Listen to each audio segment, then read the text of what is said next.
Alanna Mitchell has been called the world's best environmental journalist. In her recent book, Seasick, The Global Ocean in Crisis, Mitchell discovers that if life in the sea were to vanish, life on the land would soon follow.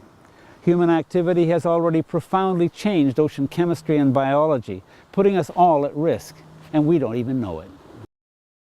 I think it's because we're terrestrial and we don't think about the ocean except perhaps as a place to get fish, or maybe even a route. You know, that's what it's been in history, a means to power and wealth. Is what it's been over the course of human history.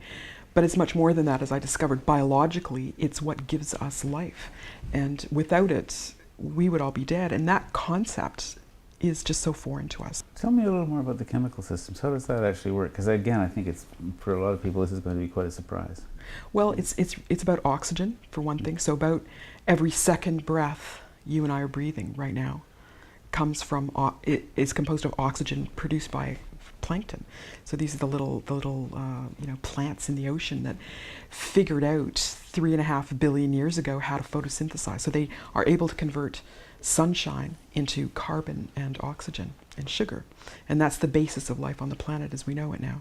And when they started to do that, all life on the planet changed. And so we, oxygen breathers, and all the other forms of life that are now on the planet, are dependent on that original function that evolved 3.5 billion years ago. And you talk, the subtitle of the book is The Global Ocean in Crisis. Right. That's a different concept too. The thing is that it is a global interconnected system. In fact, there are lots of scientists who talk about the ocean and the atmosphere as being a single interconnected system, but I couldn't get that far intellectually. So for me, I just started thinking about the ocean.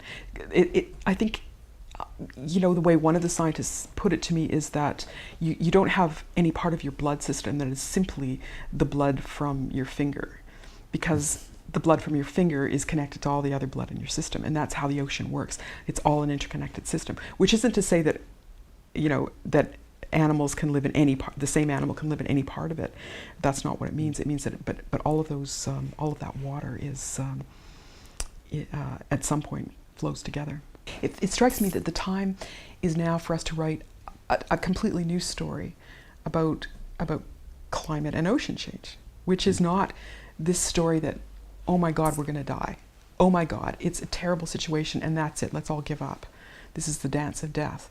It's not the dance of death. This is a story of tremendous triumph. This is, how about instead telling ourselves that we can do it? That this is the greatest challenge we could ever face as a species, as individuals within the species, as nations within the, the union, that somehow this is a story that in which we will triumph, not the opposite. Alanna Mitchell, author of Seasick, The Global Ocean in Crisis.